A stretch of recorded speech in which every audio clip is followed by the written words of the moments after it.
If you're coming to the New Hampshire Liberty Forum in March 2009, I have something you might want to know about. A half an ounce of platinum for sale. A U.S. Mint Platinum Half Eagle. These and most any platinum today carry a high premium over spot price. And my price for this will vary as the market goes up and down. But I should be able to offer you a price that's a lot lower than what you'd pay on eBay. These are becoming very difficult to get, and the U.S. Mint has stopped making them. Or at least cut back. Give me a shout at RidleyReport.com if you're interested in buying this. Dave Ridley here, signing in for RidleyReport.com, and I'm standing here with Representative Dan Itza. You're a state rep from Epping, is that right? Epping and Fremont. I live in Fremont. Okay, great. And I wanted to get an update from you on something that's really your baby, which has got a lot of potential, and that is the sort of redress of grievance process that we're re-establishing in New Hampshire. How is that coming along lately? I think it's coming along excellently. The rules have been proposed. They would have been adopted yesterday, except we had a snow day. The new rules state that the rules should be read by the speaker by title and summary, and then filed, recorded in the journal by title and filed in the clerk's office. There is a little bit of a giveaway there because originally it stated that all rules shall be sent to the respective committees, but what we gained was to protect that process. It was wanted to put in a screening committee to decide what petitions would be allowed to come in. And most importantly, it was going to screen out things that infringed what is perceived as the judicial province. And because we got rid of the requirement to send them to committee, any petition for redress is going to be allowed in. So now New Hampshire becomes perhaps the only state in the Union to have reestablished a redress of grievance process through its state house. To the best, is that correct? To the best of my knowledge, that's correct. And though nothing is required to be sent to committee, nothing prevents the speaker from sending it to committee. Nothing prevents a representative impassioned about the particular grievance from making a motion on the floor to send it to committee, and nothing prevents a committee chairman from just taking it up on an ad hoc basis. So, what's an example of a type of what kind of problem could I bring before them as a redress? What kind of grievance could I bring before them? Well, we've got three types before the legislature are being submitted to the legislature this session.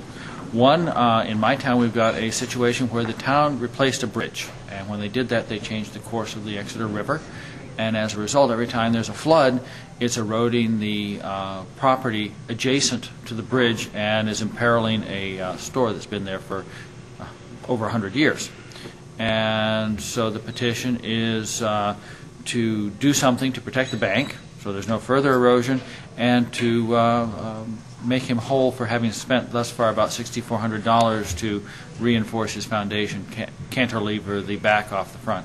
But you've also got some more controversial petitions that are directed against the judiciary, well, correct? we've got one that is directed against the town because the town is violating somebody's rights, and that spreads over into the judiciary because the judiciary has protected the town at the expense of the citizen.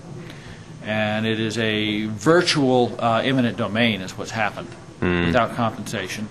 And the other three cases involve a particular marital master where there's a pattern of breaking the law, particularly regarding child abuse and best interest of the child in divorce. How do you think this will change the way that local bureaucrats and so forth work in New Hampshire? Do you think this will be a deterrent for them, an extra thing that they have to worry about, if they violate people's rights? That's my hope. I mean, the legislature is worried that this is going to create a flood of petitions. I don't see that. They're making their own argument for us. Then, yeah. I don't see that as a real risk. I mean, first of all, you're not going to get frivolous petitions because people don't submit petitions. Legislators submit petitions on somebody's behalf. So the first screen is you got to find a legislator who really thinks you have a grievance that isn't going to feel like a fool presenting it to the legislature. But if they've got that much of a problem that they realize there's that many angry people in the state, then that says a lot. It says a lot. But hopefully, as we start holding individuals in government accountable for their actions, some of them will be removed by bill of address. Some may be impeached because they have violated RSA 643:1, which is official oppression. If they fail to do that which is reasonably expected of their office, that's a misdemeanor. Once it's a misdemeanor, a crime, then the only allowable action under our Constitution is impeachment.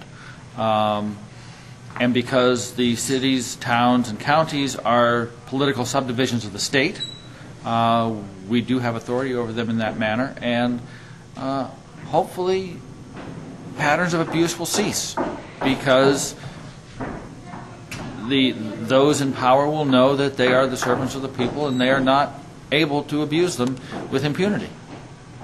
Are there any concerns, though, about like what these might cost? I mean, there might be a cost to taxpayers for each of these petitions, and how high that might be. Each petition, no, I know more than any other piece of legislation, and I think that's already like $1,500 per piece of legislation, though, isn't it? I have no idea. I mean, to kill ITL takes like $1,500, I heard. I wouldn't. I find that hard to believe. I mean, we're all up here virtually for free anyway. I mean, we're here. We get compensated for mileage. Yeah. I mean, maybe in terms of mileage, because I am compensated maybe $2,500, $3,000 a year in mileage. So maybe you look at 10 people sitting on a committee, and they're that. But we're up here hearing several bills a day, so I don't know. But what is the price of justice? So again, I don't. Will it cost something initially? Yes. In the end, I believe it will be worth it. All right, Representative Dan Itza, Epping, New Hampshire. Thanks for your time. This edition of the Ridley Report is brought to you by